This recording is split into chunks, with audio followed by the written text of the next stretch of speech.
आप देख रहे हैं न्यूज हिमाचल लाइव। सिरमौर जिले की गिरी पर हाटी जनजाति क्षेत्र की लगभग 100 पंचायतों में बूढ़ी दिवाली पर्व की शुरुआत हुई।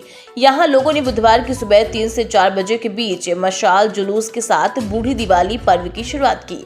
मशाल जुलूस के साथ ही क्षेत्र की अधिकतर पंचायत में देश में अपनी तरह का अनोखा बूढ़ी दिवाली पर्व शुरू होता है।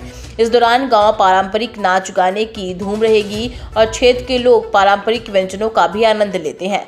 सिरमौर जिले की हाटी जनजाति क्षेत्र देश भर में अलग सांस्कृतिक पहचान रखता है। यहाँ लोगों ने प्राचीन रीति रिवाज और त्योहारों को जिस तरह से संजो कर रखा है वह भी अपने आप में अनोखा उदाहरण है। माना जाता है कि इस बेहद दुर्गम दूरदराज क्षेत्र में लोगों को भगवान राम के अयोध्या लौटने का पता 1 महीने के बाद चला था।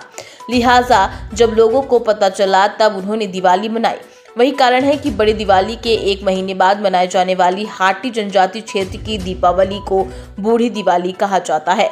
सिरमौर के अलावा बूढ़ी दिवाली उत्तराखंड के जौनसार, बाबर क्षेत्र, शिमला और सोलन जिलों के कुछ हिस्सों सहित प्रदेश के कई जनजाति क्षेत्र में मनाई जाती है। शिमला और सोलन और उत्तराखंड के पहाड़ी एरिया में बड़ी दीपावली जिसे कहा जाता है, या जो दीपावली की ठीक एक ही महीने बाद होती है, जिसे लोग बड़ी दीपावली बूढ़ी दीपावली के नाम से जानते हैं। मान्यता ये है कि महाराजा बलि जब उन्हें पाताल लोक का राज दिया गया तो पाताल लोक से एक दिन अपने लोगों से मिलने आए थे, तो महाराजा बलि को की याद में भी वो ये दिन मनाया जाता है।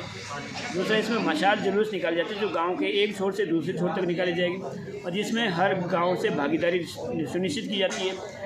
हर गांव से जिसे एक मशाल कहा जाता है, हर घर से एक मशाल जरूर आता है। जितने पुराने घर में उतनी मशालें लाई जाती हैं और उस मशाल की जन्म क्योंकि काफ़ी मात्रा में आग होती है और पूरे गांव के लोग उसमें अपना ढोल नगाड़े के साथ मशाल यात्रा निकालते हैं। उसमें कहा जाता है कि जो भूत प्रेत होती है, जो गंदी आत्मा होती है, उन्हें भगाया जाता है 1 साल के लिए ताकि वो गाँव में न आए। अगले साल फिर उसी तरीके से मशाल जुलूस निकाला जाता है।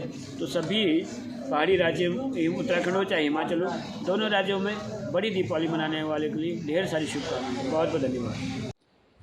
नमस्कार जी, मैं रणदीप शर्मा ग्राम पंचायत नाया पंजोड़ और स्थायी निवासी तांदियो नाया से हूँ। और आज हमने बूढ़ी दिवाली सुबह मशाले जलाकर बूढ़ी दिवाली का आगाज़ कर लिया है।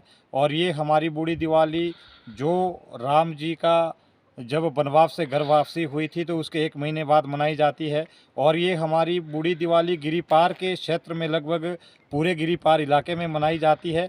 और इसका महत्व मनाने का है कि अभी हम कुछ काम करने से भी फ्री हो जाते हैं और आपसी भाई सगे संबंधियों के साथ इस दिवाली को मनाया जाता है। और इस दिवाली को मनाने के लिए हम आज दिन भर अभी सुबह हमारी ध्यानें जो हमारी ध्यानें जिनकी शादी हुई है वो भ्यूरी लगाकर भी आज इस दिवाली का शुभारंभ करेंगे। और उसके बाद हमारे साजे प्रांगण चौतरे पर हारूल जो हमारे पुराने इतिहासों के कुछ इधर के नंबरदारों के जो हमारे गाने हैं उनकी हारूल लगेगी और हारूल के साथ कॉमिक भी बनाए जाएंगे। और इसी तरह से कल दिवाली का समापन लिम्बोर के साथ किया जाएगा। इसमें हमारे खाने पीने के जो व्यंजन तेलपाकी और दाल चावल बनाए जाते हैं, साथ में मुड़ा शाकुली अखरोट का भी इसमें खाना होता है। और सभी हम इस दिवाली को हर्ष और उल्लास के साथ मनाते हैं। दूर दराज से मेहमान आते हैं और मेहमानों के साथ भी हम रस्सा हारूल के लोक नृत्य गाने इत्यादि करते हैं।